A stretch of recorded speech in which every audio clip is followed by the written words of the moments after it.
All right, so I'm back again. All right, I made a video earlier, and I was hoping to wait for suggestions on what videos to do. If anybody wanted to see any videos, because hey, who knows? Nobody wants to look at my ugly mug. But I figured I'd be a little proactive and go ahead and make a video on something that is redundant, but it's very important for the new trapper, okay? A lot of you guys that are old-time trappers and been doing this for years, you guys have seen this a million times. You know how to do it. There is one thing that may be new in here, because when I got these traps, and the traps I'm talking about are the MB550s, there was not any information on how to adjust the pan tension, okay? And it may just be me, I'm dense and I couldn't find it, but I had a hell of a time initially finding the information on how to adjust my pan tension. We'll get to that. For all you new trappers, men and women, this is very important for you guys. You can catch fur out of the box, traps out of the box, but you can be more proficient if you do certain things that all of us trappers, or most of us trappers, do. And that's trap maintenance and trap preparation. Very important, okay? So there's a few things that every trapper, when he's getting ready to, he or she's getting ready to do, have, okay? If you're going to have the MB450 or 550s, I don't know if they sell this tool or not, but I had to make it because I couldn't find it. It's just a piece of pipe with a hole drill in it, okay? And it's half the length. The hole is, the depth is half the length of the dog of the MB450 and 550, okay? I'll explain all that later on why that's important. The other tool is this tool, okay? Now, you don't need all these. You can make them at home or you can buy them. This tool is to remove the springs, okay? It's to pop the spring. It's to pop the spring from the spring arm, okay? It's to work it in there and pop that spring off so you can replace the springs, okay? And like I said, all you old timers, you know this. Just not insulting your intelligence, all right? So that's another important tool, so you can replace your springs every couple of years or however long, whenever the spring tension weakens. Or if you break a spring, sometimes in the wintertime, if your trap freezes solid into the ground, it'll actually break that spring in half. The other tool is this. You don't have to have this. It just makes life easier. And I use pliers in the field. I just carry lineman pliers. I just keep this at the house because if I'm doing 300 traps, pliers get old real quick. Okay? This is to adjust the distance of your dog on your night latch to your pan, or your regular dog for any other trap. You bend this back and forth to bring the dog closer or further to adjust the pan to make sure it's level. Because in future videos I'll show you this, when you have this bedded, you want this pan level, okay? You don't want it up and you don't want it down. You want it level. That's what that does. That adjusts it in and out, okay? So that's another important tool that you have. Or pliers, but that's an important job that you need to do to your trap to make sure your pans are level. The other one is this. This is hit and miss. You don't necessarily need it. It's a pan tension tester, okay? Every animal you got has a different pan tension. Whether you want to miss foxes and get just coyotes, or however you want to do it. Me, I'm an equal opportunity trapper. Whatever I catch, I keep. So I don't necessarily use this. It is important, however, to not have too light of a pan tension, though, because you can miss animals if it's too light, okay? They're not committed. And we'll go over that when I do more trapping videos on how to set traps. So, out of the box maintenance. Like I said, there's not going to be much to this video. You're not going to see any animals or traps themselves. Out of the box maintenance. When you get your traps out of the box, you're going to want to degrease them, okay? So, Dawn dish detergent. Guys bring the power or the car wash and power wash them. I chain them. You can chain them together and throw them in a creek in the mud. Leave them there for a couple months. You need to get that grease off of that trap. Okay, that's important because when you go to trap, you don't want all that oil on there. the chain. So you got your trap all degreased. You're gonna start working on your traps. Every trap, like I said, you can catch fur out of the box, okay? But it's important if you want to be proficient at catching animals that you have every trap worked on, okay? So me personally, I hate when I see chains that are long. You have to think of a coyote when he runs from one side of the catch circle to the other side of the catch circle, that coyote has all that kinetic energy to pop his feet, okay? He'll pop his feet right out of those traps, especially older traps where their spring tension is weaker, okay? So you want short chains, okay? Will you catch coyotes with long chains? Absolutely.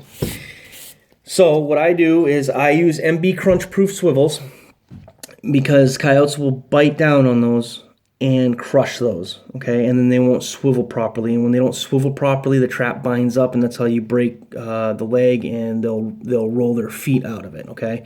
Or foxes. If you've got a heavier trap, you want that trap to be able to spin as much as possible, or else that fox will break his foot and pop his foot right off, okay? So mobility of the trap, or the ability of the trap to spin, is important. So 2 swivels, 3 links of chain, okay?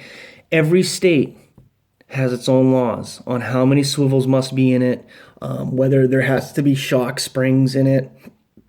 So make sure you check your state's laws, okay? In northern New Hampshire, I don't trap northern New Hampshire, and they have a special lynx zone now because that's a sore subject. The lynx is supposedly endangered, but it just doesn't live here. But so yeah, 3 links I like to do, all the way to the D-ring, swivel to the D-ring. If you've got those old school traps that have the anchor here, you want to pop that off, okay? Remove that, drill a hole in the center, and put a J-hook in there with your swivel. Or if you know somebody that weld, if you guys are younger and can't weld, or if you're younger and you can weld a plate with a D-ring, okay? And you want your center of pivot. You want your pivot in the center of the trap. That's going to help you retain those foxes and coyotes, okay? So, and that goes forward. There's some traps that'll have them on the edges here too. You don't want that, because when he starts fighting, his foot's here. He'll start pulling, and now you're fighting one spring and one spring arm instead of 2 spring arms, okay? So remove that, put it in the center. You want to get that to the center, all right? So, I don't know about this, but in the state of New Hampshire, it's required that you have your name on your trap. I don't know if that's every state or not, but state of New Hampshire, you have to have a copper tag or some type of tag with your name and address and phone number on that. And that's what I have here. I have my identification tag on here. Now, I coil it around the link because if you just hog ring it, the coyotes will actually eat it, okay? They don't aim for it. Are they going to eat every single one? No, but they do eat it. They have eaten them on mine, okay? So you've got your trap worked on, you've got it degreased, you've got the chain where you want it. Now you want your pan tension, okay? This is the reason I'm making this video pretty much, because I had a hard time with finding how to adjust the pan tension. If you look on here, for you new guys, old timers, you know what I'm talking about already. And I'm surprised if you're an old timer, you're still watching, and I'm actually kind of surprised. There's no screw, okay, to tighten the pan down to get your pan tension for your target animal. So that means you have to adjust your dog. If you look at these dogs, it's hard to tell, but it's round, okay? They can't be bit. They can be bit, but they can't be bent. On those flat dogs and the other traps, when those coyotes get caught, almost every single one will bend that damn dog in half, and that's why you need lineman pliers in your pocket every time you trap, so you can bend that back, okay? And they're gonna bend this part. They're gonna bend this part here also. Sometimes they'll bend it and bend it right flat. You gotta bend that back. So in the field, if you don't have sturdy traps, this is where you get your money's worth. If you don't have sturdy traps, they'll bend this stuff all up, and you've got to readjust it in the field, okay? Or pop the trap, put a new one in, bring it home, and adjust it. And so pan tension on these. Round dog. Your pipe with your hole in it, right? What I do is I take the pipe and I put the pipe in a vise, okay?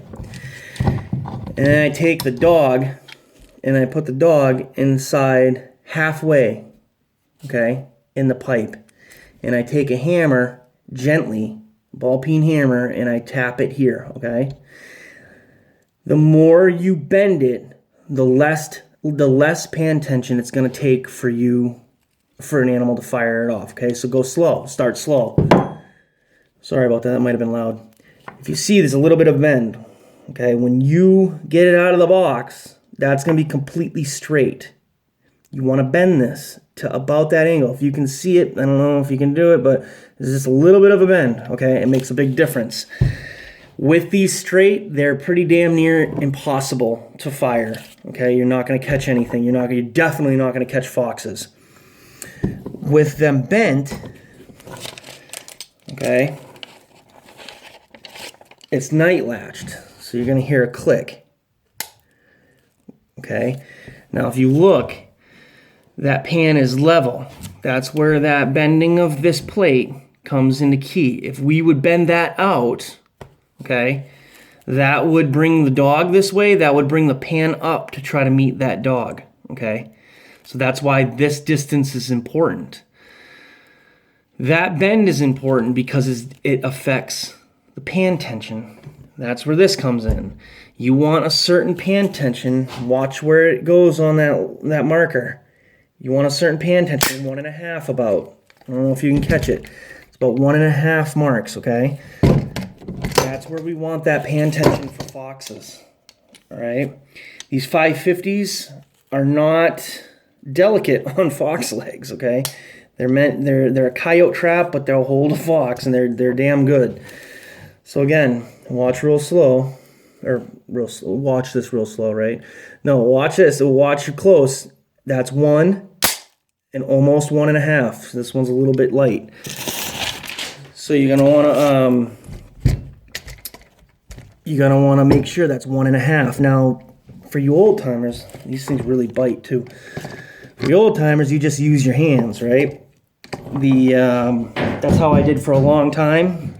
The new guys that don't really know yet, I suggest getting one of those, just so you can get a feel for it. It's going to take some time to get a feel for what pan tension you want for what animal, okay? So you got this all rigged up, ready to go. Pan tension's fired up, freaking dog's bent the way it's supposed to be. Everything's good. You've got them degreased. Now, you need to get them ready to actually trap. I don't do the rest of this until about a week and a half, maybe a week before season starts, all right? So when you get these and take the grease off of them, you're going to want to rust them. Now, that's debatable. Some guys don't rust their traps, and they use this new, it's a metallic dip. I can't remember what the heck it's called, but it's a dip that basically seals everything. And I tried it. I didn't like it. I don't know if it's the old school in me or not. But so you're going to want to rust them, okay? You can do a couple different things. I like to throw them in the river in the mud because that takes on that muddy black. It makes the steel black, okay? When you boil it, that comes out. So when you boil it, to descent them, you're still going to want to use logwood crystals. I use logwood crystals. Some guys use different colors depending on what they want to do. I've tried brown, black, but I just stay with black. So you're gonna, when it comes time to wax or to dye these things, the biggest mistake people make is that they dye them too hot, too long. Don't boil them. If you boil them, you weaken the springs after multiple years, okay? Bring them to a boil almost. Let them sit for 15. Once you bring them to a boil, they're pretty much scent free. You've broken down all the oils of whatever's on the trap, from your hands to whatever got on there, okay? So bring them to a boil, let them set in the hot water while it cools down. I have to boil mine in a 50-gallon drum because I have like 300. So boil them or bring them to a boil, pull them out. Use your fox gloves. Don't touch them with your hands. Make sure you're away from scent. You don't want to be hanging these outside your house where the dryer vent's blowing out and the missus is doing laundry and blowing all that dryer vent air onto them, okay? So hang these where you're away from stuff that's gonna leave a lot of scent, okay? Once you pull these out, they pretty much instantly dry because they're hot. And they'll be black because you rusted them. That rust will absorb that black dye. Now you gotta wax them. Waxing can be very dangerous, okay? And like I said, the reason I made this video was to do the pan tension. That was the important part, but we're here, we might as well go over it. I think we're at 15 minutes, so waxing is dangerous. If you guys are new to this, be careful. You'll start the wax on fire, you can blow the wax up, okay? Don't let water get into it, and don't cook it too high. If you cook it too high, it'll literally start on fire. All you do is shut the heat off, put the lid on, it'll go out, okay? No water. Make sure you do not put any water anywhere near it because it'll freaking blow up in your face. So basically, when it comes to waxing, I have a long pole with a hook on it. I hook them on the chain, and I dip them in the wax, okay? The wax, when you melt your wax, it's going to come in blocks. You're going to melt it down. You're going to bring it to almost, you're going to see bubbles. It's going to be crackling a little bit. When you stick your trap in there, it should sound like bacon. Okay, it should sizzle like bacon almost. When that's pretty close to done, you'll see bubbles on the trap, and you'll see a kind of bubbling off of the trap really fast. The wax will be clear, but right near the trap will be bubbling really bad. Once that slows down and the bacon sound kind of stops, your trap's done. Basically, what you're looking for is to bring the steel of the trap to the temperature of the wax so it absorbs the wax, okay? If you pull it out and it's white, flaky wax, like you stuck your finger in wax when you were a kid, that's no good, okay? You don't want it flaky. It should come out looking shiny, all right? And that's where you got to hang your trap after you've waxed it to dry completely. Remember, it's important now to hang them in a scent-free area where there's not, don't hang them next to a dumpster or hang them next to whatever, you know, if, like I said, you're the missus or you, because it's equal opportunity, right, are doing dryer, using the dryer, don't hang them somewhere like that. Hang them off the property a little bit if you can. Once they're completely dried, what I personally like to do is, I live in New Hampshire. It's got a lot of hemlock. I like to cut hemlock boughs, and I have totes, the Rubbermaid totes. I will put the Rubbermaid totes, take the hemlock boughs, line the bottom of them, and I'll lay all my traps inside that, and then I'll put hemlock boughs on top, and then I'll seal the lid, and I'll duct tape the lid, and I'll put the traps aside for the rest of the week until season starts. Now, the one thing I have a cold, so I'm trying to get over it. The one thing I didn't cover is your anchors, okay? If you guys are out, old school guys or guys out in the Midwest where it's nice clay, nice dirt, where you're using rebar stakes still, we don't use those here. I use earth anchors. In the state of New Hampshire, good luck driving rebar because it's all granite, it's all rock. So I typically will add my earth anchors right before I boil and wax, and I'll do it all together. I'll dunk it all in there together. 18-inch earth anchors, so what I use. I've never had one pull out. I've actually used four-wheelers to try to pull them out, and it just breaks the cable or the ferrule. So I went crazy there for a little bit. I hope this video was informative for all you guys that are just starting out and girls that are just starting out. Good luck out there. Hopefully I filled you in on everything, or not everything, but as much as I can to get you guys started off a solid season for next year.